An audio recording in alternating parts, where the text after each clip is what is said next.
जय हिंद। जैनिज्म के बारे में हम बात कर रहे थे और इससे पिछले सेशन में हमने बात की थी डिफरेंट स्कूल्स ऑफ जैनिज्म के बारे में, पढ़ा था दिगंबर स्कूल के बारे में और बात की थी श्वेतांबर स्कूल के बारे में। जैनिज्म की इसी बातचीत को आज के सेशन में भी कंटिन्यू करते हुए आज के सेशन में हम बात करेंगे दिगंबर स्कूल के सबसेक्ट्स के बारे में। दिगंबर स्कूल के अंदर कौन कौन से सबसेक्ट्स देखने को मिलते हैं उन सब के बारे में आज हम पढ़ेंगे, बातचीत करेंगे। सबसेक्ट्स के बारे में पढ़ने के बाद हम बात करेंगे जैन काउंसिल्स के बारे में। कौन कौन सी जैन काउंसिल्स को ऑर्गेनाइज किया गया उन सब के बारे में भी आज हम पढ़ेंगे, बातचीत करेंगे। और फाइनली हम बात करेंगे कुछ की टर्म्स के बारे में। इन सभी टॉपिक्स के बारे में आज हमें पढ़ना, बातचीत करनी है। देखो शुरू करते हैं। सबसे पहले हम बात करेंगे दिगंबर स्कूल के सबसेक्ट्स के बारे में। और जब बात होती है दिगंबर स्कूल के सबसेक्ट्स के बारे में तो दिगंबर स्कूल के अंदर कुछ मेजर सबसेक्ट्स देखने को मिलते हैं और कुछ माइनर सबसेक्ट्स देखने को मिलते हैं। मेजर सबसेक्ट्स की बात करें तो एक देखने को मिलता है बीसा पंथ, दूसरा देखने को मिलता है तेरा पंथ और तीसरा देखने को मिलता है तरन पंथ। बीसा पंथ, तेरा पंथ और तरन पंथ, इनके बीच में डिफरेंसेस क्या है? बीसा पंथ की अगर बात करें तो बीसा पंथ के जो फॉलोअर्स हैं वो धर्म गुरुज को सपोर्ट करते हैं, वो रिलीजियस अथॉरिटीज को सपोर्ट करते हैं। और ये जो रिलीजियस अथॉरिटीज हैं, ये जो धर्म गुरुज हैं, इनको क्या बुलाया जाता है? इनको भट्टाकर बुलाया जाता है। Bhattakar basically are the heads of Jain mathas. जो जैन मठ देखने को मिलते हैं उनके जो हेड्स होते हैं, उनकी जो रिलीजियस अथॉरिटीज होती हैं, उनके जो धर्म गुरु होते हैं, उनको भट्टाकर बुलाया जाता है। और ये जो भट्टाकर हैं इनको सपोर्ट करते हैं बीसा पंथ के लोग। ये जो तेरा पंथ है ये नदन इंडिया में इमर्ज हुआ और नदन इंडिया में इमर्ज हुआ as a revolt against dominance of Bhattakar. ये जो भट्टाकर्स हैं, ये जो रिलीजियस अथॉरिटीज हैं, जब ये बहुत ही ज्यादा डोमिनेंट हो जाएंगे, जब ये चीजों को हद से ज्यादा कंट्रोल करने लगेंगे तो इनके अगेंस्ट में रिवोल्ट के तौर पे नदन इंडिया में इमर्जेंस देखने को मिलेगा तेरा पंथ का। और इसका रिजल्ट ये होगा कि ये जो भट्टाकर्स का इंस्टीट्यूशन है, इसका सिग्निफिकेंस नॉर्थ इंडिया में खत्म हो जाएगा, लेकिन ये बेहद इंपॉर्टेंट रोल प्ले करते रहेंगे सदर्न इंडिया में। और बात करें तरन पंथ की तो तरन पंथ को सामिया पंथ भी बुलाया जाता है। तरन पंथ को और क्या बुलाया जाता है? सामिया पंथ भी बुलाया जाता है। और ये जो तरन पंथ के लोग हैं ये वर्शिप करते हैं सरन्या को। किस चीज को वर्शिप करते हैं? सरन्या को वर्शिप करते हैं। सरन्या का मतलब क्या होता है? सरन्या का मतलब होता है सेक्रेड बुक्स। तो ये जो तरन पंथ के लोग हैं ये सेक्रेड बुक्स को, ये सरन्या को वर्शिप करते हैं, आइडल्स को वर्शिप नहीं करते हैं, मूर्ति पूजा देखने को नहीं मिलती है।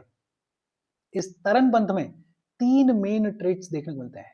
कौन कौन से तीन मेन ट्रेड्स देखने को मिलते हैं? एक तो आइडल वर्शिप देखने को नहीं मिलती है, मूर्ति पूजा देखने को नहीं मिलती है। दूसरा, आउटवर्ड रिलीजियस प्रैक्टिसेस देखने को नहीं मिलती हैं, बहुत ज्यादा रिलीजियस प्रैक्टिसेस या रिचुअल्स देखने को नहीं मिलते हैं। और तीसरा, कास्ट डिस्टिंक्शन के ऊपर पूरे तरीके से बैन देखने को मिलता है।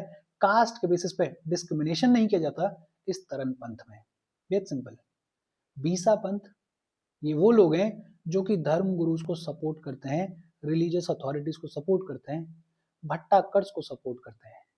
तेरा पंथ, नदर इंडिया में तेरा पंथ इमर्ज हुआ as a revolt against the dominance of Bhattakar. Northern India में ये जो इंस्टीट्यूशन है भट्टाकर्स का, इसका सिग्निफिकेंस खत्म हो जाएगा, लेकिन सदर्न इंडिया में ये जो इंस्टीट्यूशन है ये इंपॉर्टेंट रोल प्ले करता रहेगा। ये जो तरन पंथ है इसको सामिया पंथ भी बुलाया जाता है। क्या बुलाया जाता है? सामिया पंथ बुलाया जाता है। ये जो तरन पंथ के लोग हैं ये सरन्या को, ये सेक्रेड बुक्स को वर्शिप करते हैं, मूर्ति पूजा में बिलीव नहीं करते हैं। ये जो तरन पंथ है इसमें तीन मेन ट्रेड्स देखने को मिलते हैं। कौन कौन से? एक तो मूर्ति पूजा में बिलीव नहीं करते हैं, दूसरा आउटवर्ड रिलीजियस प्रैक्टिसेस में बिलीव नहीं करते हैं, तीसरा कास्ट डिस्टिंक्शन के ऊपर, कास्ट डिस्क्रिमिनेशन के ऊपर पूरे तरीके से बैन लगाया गया है। ये जो बीसा पंथ के लोग हैं ये तीर्थंकर की मूर्तियों को भी पूजते हैं और जो अदर डीटीज हैं जैसे पद्मावती हैं, जैसे क्षेत्रपाल हैं, उनकी मूर्तियों को भी पूजते हैं। मतलब मूर्ति पूजा देखने को मिलती है, तीर्थंकर्स की भी मूर्तियों को पूजा जाता है और जो अदर डीटीज हैं, जो अदर भगवान है, उनकी मूर्तियों को भी पूजा जाता है बीसा पंथ के अंदर। ये जो तेरा पंथ है ये सिर्फ और सिर्फ तीर्थंकर्स की जो मूर्तियां हैं उनको पूजते हैं, जो अदर डीटीज हैं उनकी मूर्तियों को नहीं पूजते हैं। और ये जो तरन पंथ है, इसमें तो मूर्ति पूजा देखने को मिलती ही नहीं है। हालांकि तरन पंथ के अंदर भी टेम्पल्स तो होते हैं, लेकिन उन टेम्पल्स में मूर्तियां देखने को नहीं मिलती हैं। उन टेम्पल्स में जो सेक्रेड बुक्स होती हैं, जो सरन्या होते हैं, उनको वर्शिप किया जाता है। डिफरेंस देखो, बीसा पंथ के अंदर तीर्थंकर और जो अदर डिटीज होते हैं, उन सब की मूर्तियों को पूजा जाता है। जो तेरा पंथ है, उसमें सिर्फ और सिर्फ तीर्थंकर्स की जो मूर्तियां हैं, उनको पूजा जाता है। और तरन पंथ के अंदर मूर्तियों को पूजा ही नहीं जाता। टेम्पल्स होते हैं, लेकिन टेम्पल्स में जो सेक्रेड बुक्स होती हैं, उनको वर्शिप किया जाता है। अच्छा, ये जो बीसा पंथ है, इसमें जब प्रेयर की जाती है, जब वर्शिप की जाती है, तो फ्लावर्स ऑफर किए जाते हैं, फ्रूट्स ऑफर किए जाते हैं, स्वीट्स ऑफर की जाती हैं, और अगरबत्ती वगैरह लगाई जाती है। जैसे हिंदुज्म में देखा जाता है, फूल वगैरह अर्पित करते हैं हम, फ्रूट्स वगैरह अर्पित करते हैं, वैसे ही ये जो बीसा पंथ के लोग हैं, जब ये वर्शिप करते हैं, तो फ्लावर्स, फ्रूट्स, स्वीट्स और जो अगरबत्ती वगैरह है, उन सबको अर्पित करते हैं, उन सबको लगाते हैं। जब ये पूजा करते हैं, तो ये ग्राउंड पे बैठ के पूजा करते हैं, खड़े होकर पूजा नहीं करते हैं। ये पूजा में आरती को भी परफॉर्म करते हैं, और आरती के बाद जो प्रसाद होता है, उसको भी डिस्ट्रीब्यूट किया जाता है। लेकिन ये जो तेरा पंथ है, ये तेरा पंथ के जो लोग हैं, वो फूल अर्पित नहीं करते हैं, वो फ्रूट्स को अर्पित नहीं करते हैं वर्शिप के दौरान। वो क्या अर्पित करते हैं? वो सेक्रेड राइस को अर्पित करते हैं, चावल, जिसको अक्षता बुलाया जाता है। क्लोव्स को अर्पित करते हैं, आलमंड्स को अर्पित करते हैं, डेट्स को अर्पित करते हैं। मतलब मेजर डिफरेंस क्या है कि जो बीसा पंथ के लोग हैं, ये फूल, फल और अगरबत्ती वगैरह वो सब लगा के पूजा करते हैं। ये जो तेरा पंथ के लोग हैं, ये फूल, फल, अगरबत्ती, स्वीट्स वगैरह उनको अर्पित नहीं करते हैं।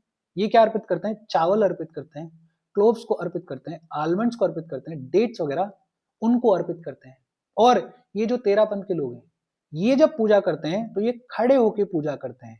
दे वर्शिप वाइल स्टैंडिंग, और आरती नहीं करते हैं, प्रसाद वगैरह का डिस्ट्रीब्यूशन नहीं करते हैं।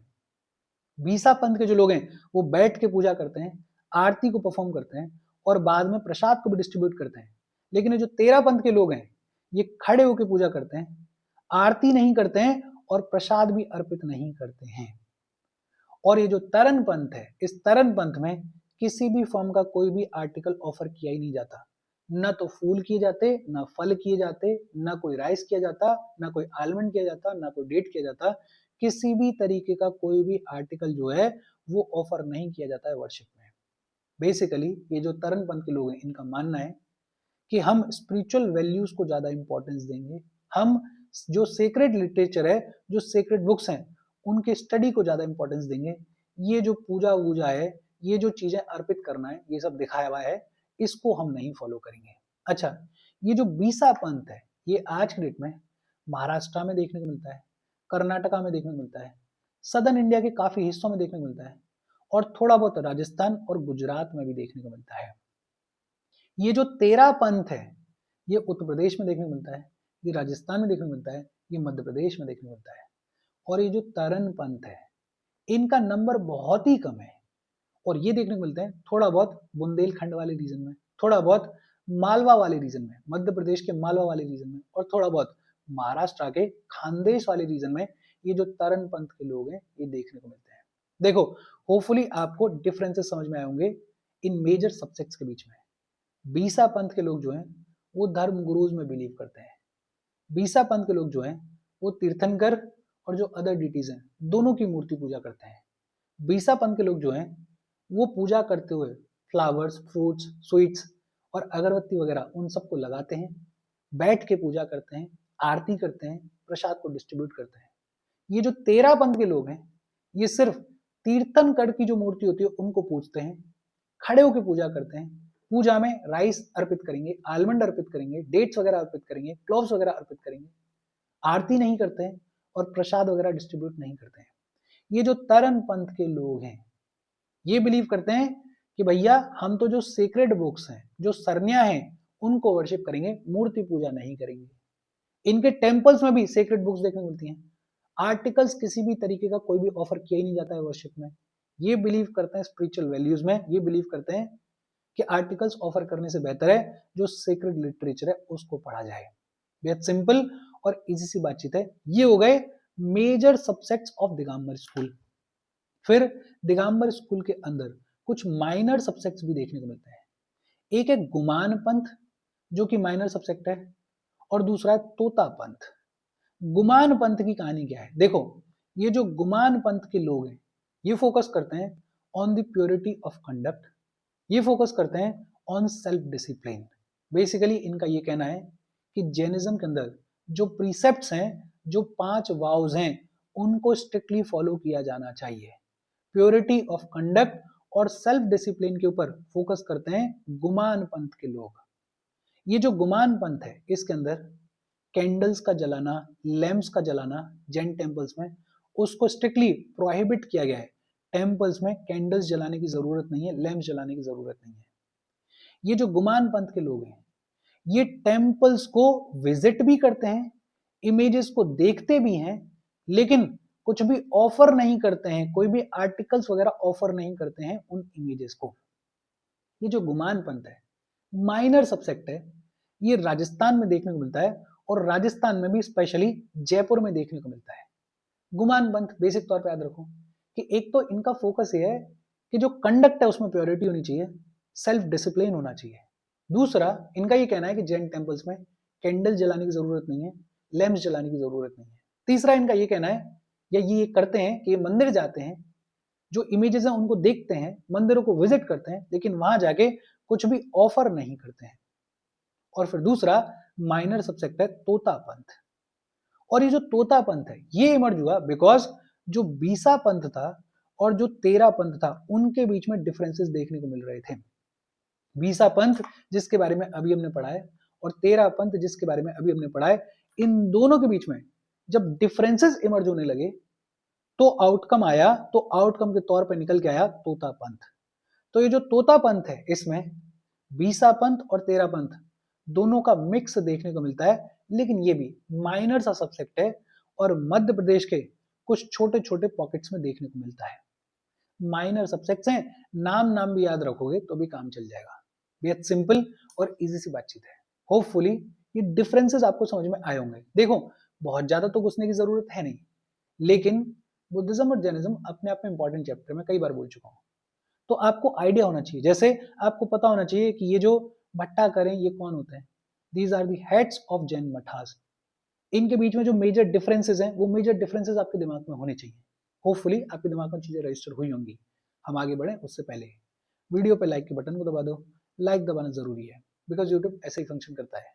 जब आप वीडियो पे लाइक के बटन को दबाते हो तो यूट्यूब वीडियो को कंसिडर करता है और थोड़ा सा पुश कर देता है। तो लाइक का बटन दबा दो, शेयर कर दो अपने सोशल मीडिया हैंडल्स पे, व्हाट्सएप वगैरह पे अपने फ्रेंड्स को। जो भी लोग इसमें इंटरेस्टेड है, इससे रिलेटेड पढ़ाई कर रहे हैं, उनको शेयर कर दो। अगर चैनल को सब्सक्राइब नहीं किया है तो फॉर श्योर चैनल को सब्सक्राइब कर लो। और अगर आप केपेबल हो, हेल्प करना चाहते हो, तो आप हमें हेल्प कर सकते हो by clicking on the join button, या फिर आप कंट्रीब्यूट भी कर सकते हो क्यूआर कोड को स्कैन करके। अच्छा, अब बात आती है की टर्म्स के बारे में। जैनिज्म के अंदर कुछ की टर्म्स देखने को मिलते हैं। वो की टर्म्स कौन से हैं, उनका मीनिंग क्या है? सबसे पहले बसडीज। बसडीज होती हैं the Jain monastic establishments. Jainism में जो मोनेस्ट्रीज देखने को मिलती हैं उनको क्या बुलाया जाता है? उनको बसडीज बुलाया जाता है। दूसरा अवधि जना, सुपर ह्यूमन कॉग्निजेंस। बेसिकली जिसको इनफाइनाइट नॉलेज की प्राप्ति हो गई है उसको क्या बोल देते हैं? अवधि जना बोल देते हैं। गांधार्स, इस टर्म के बारे में आपको पता होगा। महावीर के जो चीफ और डायरेक्ट डिसाइपल्स हुए उनको क्या बुलाया जाता है? उनको गांधार्स बुलाया जाता है। सिद्ध, सिद्ध का मतलब क्या होता है? Fully liberated. हमने पढ़ा था कि when Mahavir passed away he became सिद्ध। तो सिद्ध का मतलब क्या होता है? Fully liberated. फिर इसके बाद द्रव्य। द्रव्य टर्म यूज होता है सब्सटेंस के लिए। सब्सटेंस के लिए जैनिज्म में कौन सा टर्म देखने को मिलता है? द्रव्य देखने को मिलता है। पुद्गल, पुद्गल होता है एग्रीगेट्स ऑफ एटम्स। एटम्स के एग्रीगेट्स के थ्रू सब कुछ बना हुआ है, तो जो एटम्स का एग्रीगेट है उसको क्या बुलाया जाता है? उसको पुद्गल बुलाया जाता है। चैतन्य, सबसे सिंपल टर्म। चैतन्य का मतलब क्या है? कॉन्शियसनेस। चैतन्य का मतलब क्या है? कॉन्शियसनेस। गुण, गुण का मतलब क्या है? क्वालिटी। क्या आपके अंदर क्या गुण है, क्या क्वालिटी है? जीव, जीव का मतलब क्या है? सोल। सोल के लिए टर्म कौन सा यूज होता है? जीव। Eva, Eva is in fact. In fact के लिए कौन सा टर्म यूज होता है? ईवा। वीर्य, वीर्य के लिए कौन सा टर्म यूज होता है? एनर्जी। एनर्जी के लिए कौन सा टर्म है? वीर्य है। इसके अलावा Mohania, Mohania is delusion causing karmas. देखो जैनिज्म इवेंचुअली क्या कहता है कि कर्म डिस्ट्रॉय हो जाएंगे आपके, जो आप कर्म अटेन कर रहे हो वो डिस्ट्रॉय हो जाएंगे, तो आपको साल्वेशन मिल जाएगा। उससे पहले की स्टेजेस हैं मोहनिया। मोहनिया क्या है? डिल्यूजन कॉजिंग कर्मास, कि आप किसी चीज के मोह में हो, उसकी वजह से कर्म कर रहे हो, उसकी वजह से कर्म हो रहे हैं, और ये जो स्टेट है इसको क्या बोल रहे हैं? मोहनिया बोल रहे हैं। असरवा, असरवा का मतलब होता है फ्लो, कि जो कर्म आपने एक्यूमुलेट किए उसकी वजह से पेन और प्लेजर आपको देखने को मिल रहा है, ये जो फ्लो है इसके लिए टर्म यूज होता है असरवा। फिर है निर्जरा। निर्जरा मतलब वेयरिंग आउट, कि ये जो कर्म है इनको डी एक्यूमुलेट करो, इनको छोड़ो, इनको हटाओ, साल्वेशन की तरफ मूव करो। तो वेयरिंग आउट के लिए जो टर्म होता है वो क्या है? वो है निर्जरा। फिर एक है गुण स्थान। गुण स्थान का मतलब क्या है? स्टेजेस ऑफ प्यूरिफिकेशन, कि प्यूरिफिकेशन की कौन कौन सी स्टेजेस हैं। आपको साल्वेशन तक पहुंचना है तो कुछ स्टेजेस होंगी प्यूरिफिकेशन की, वो स्टेजेस की प्यूरिफिकेशन कौन कौन सी है उनको क्या बोल देते हैं? गुण स्थान बोल देते हैं। फिर एक बेहद पॉपुलर टर्म अरहत। अरहत वो इंसान होता है जो कि कैवल्य ज्ञान की स्टेज में एंटर कर गया है, और जो सबसे ऊपर है वो तीर्थंकर है, उसके बारे में ऑलरेडी आपको पता है। ये जो टर्म्स हैं, इन टर्म्स में से बहुत सारे तो हमने कई बार पढ़े हुए हैं, इसी चैप्टर में पढ़े हुए हैं, आर्ट एंड कल्चर में पढ़े हुए हैं। कुछ नए टर्म्स हैं, एक बार फिर से देख लेते हैं। बसडीज का मतलब क्या है? जो जैन मोनेस्ट्रीज होती हैं उनको बसडीज बुलाया जाता है। अवधि जना कौन होता है? ऐसा इंसान जिसके पास में सुपर ह्यूमन कॉग्निजेंस होता है। गांधार्स किसके लिए यूज होता है? महावीर के जो डायरेक्ट डिसाइपल्स हुए उनके लिए टर्म यूज होता है गांधार। सिद्ध का मतलब फुली लिबरेटेड। द्रव्य का मतलब सब्सटेंस। पुद्गल का मतलब एग्रीगेट ऑफ एटम्स। चैतन्य का मतलब कॉन्शियसनेस। गुण का मतलब क्वालिटी। जीव का मतलब सोल। ईवा का मतलब इनफैक्ट। वीर्य का मतलब एनर्जी। फिर मोहनीय का मतलब डिल्यूजन कॉजिंग कर्म, आपका जो मोह है जो कि कर्म को क्रिएट कर रहा है, उसके लिए मोहनीय टर्म यूज होता है। असरवा मतलब फ्लो, कि आप कर्म करते जा रहे हो, उस कर्म की वजह से आप चीजों को एक्यूमुलेट करते जा रहे हो, उसको क्या बोल देते हैं? उसको असर बोल देते हैं। फिर निर्जरा। निर्जरा मतलब वेयरिंग आउट, कि जो कर्म है इसको डी एक्यूमुलेट करो, इसको छोड़ो, निर्जरा। गुण स्थान मतलब स्टेजेस ऑफ प्योरिफिकेशन। और अरहत ऐसा इंसान जो कि कैवल्य ज्ञान की स्टेज में एंटर कर गया है। ये की टर्म्स अपने दिमाग में रखना, काम आएंगे। फिर इसके बाद बात आती है जैन काउंसिल्स के बारे में। मोटा मोटा अगर बात करें तो दो जैन काउंसिल हुई, लेकिन यहाँ पे आपको तीन दिख रही होंगी। क्यों दिख रही हैं अभी आपको समझ में आएगा। सबसे पहली जैन काउंसिल कहाँ पे हुई? पाटलिपुत्र में हुई। सबसे पहली जैन काउंसिल कहाँ पे हुई? पाटलिपुत्र में हुई। कब हुई? 3rd सेंचुरी बीसी में हुई। पहली जैन काउंसिल कहाँ पे हुई? पाटलिपुत्र में हुई। ये जो पहली जैन काउंसिल हुई, इसको किसने प्रिसाइड किया? इसको स्थूल भद्र ने प्रिसाइड किया। किसने प्रिसाइड किया? स्थूल भद्र ने इस पहली जैन काउंसिल को प्रिसाइड किया। ये जो पहली जैन काउंसिल है, इसमें कामकाज क्या हुआ? जैनिज्म के अंदर स्प्लिट देखने को मिलेगा, और दो सेक्ट्स का इमरजेंस देखने को मिलेगा। कौन कौन से दो सेक्ट्स? एक श्वेतांबर सेक्ट और दूसरा दिगंबर सेक्ट। इसी पहली जैन काउंसिल में जो महावीर की टीचिंग्स हैं उनको डिवाइड किया गया 12 अंगों में। कितने अंगों में डिवाइड किया गया? 12 अंगों में डिवाइड किया गया। अच्छा, 12 अंग कौन कौन से हैं उनको रटने की जरूरत नहीं है, लेकिन एक अंग के बारे में पता कर लो, बिकॉज ये जो एक अंग है ये लॉस्ट हो चुका है, ये खो चुका है। और ये अंग कौन सा है? ये दृष्टिवाद अंग है। कौन सा अंग है? ये दृष्टिवाद अंग है। पहली जैन काउंसिल कहां पे हुई? पाटलिपुत्र में हुई। कब हुई? 3rd सेंचुरी बीसी में हुई। किसने प्रिसाइड किया? स्थूलभद्र ने प्रिसाइड किया। इस पहली जैन काउंसिल में क्या कामकाज हुआ था? जैनिज्म जो है वो दो सेक्ट्स में स्प्लिट हो गया था, एक दिगंबर सेक्ट और दूसरा श्वेतांबर सेक्ट। और दूसरा इसी पहली जैन काउंसिल में जो महावीर की टीचिंग्स हैं उनको 12 अंगों में डिवाइड किया गया। इनमें से एक अंग खो गया है, वो कौन सा है? वो है दृष्टिवाद अंग। दूसरी जैन काउंसिल की अगर बात करें तो ये जो दूसरी जैन काउंसिल है ये सेम टाइम पे दो जगह पे ऑर्गेनाइज की गई। एक मथुरा में उत्तर प्रदेश और दूसरा वल्लभी में गुजरात। कब ऑर्गेनाइज की गई? 512 एडी में ऑर्गेनाइज की गई। ये जो दूसरी जैन काउंसिल है इसको सेम टाइम पे दो जगहों पे ऑर्गेनाइज किया गया, एक मथुरा यूपी और दूसरा वल्लभी गुजरात। और प्रिसाइड किसने किया इसको? प्रिसाइड किया देवरादि श्यामा रामना ने। किसने? देवरादि श्यामा रामना ने इस सेकंड जैन काउंसिल को प्रिसाइड किया।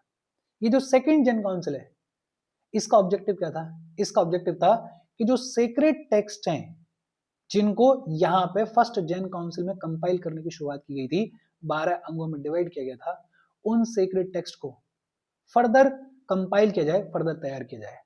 और इस सेकंड जेन काउंसिल में ही फाइनल कंपाइलेशन देखने को मिला 12 अंगों का और 12 उपअंगों का।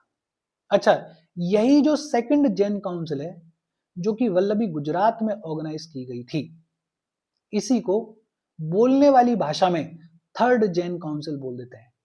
तो ये जो वल्लभी काउंसिल है जो कि सेकंड है एक्चुअली में, जो कि गुजरात में ऑर्गेनाइज की गई है, इसी को बोलने वाली भाषा में या बोलचाल की भाषा में क्या कह देते हैं, थर्ड जेन काउंसिल कह देते हैं।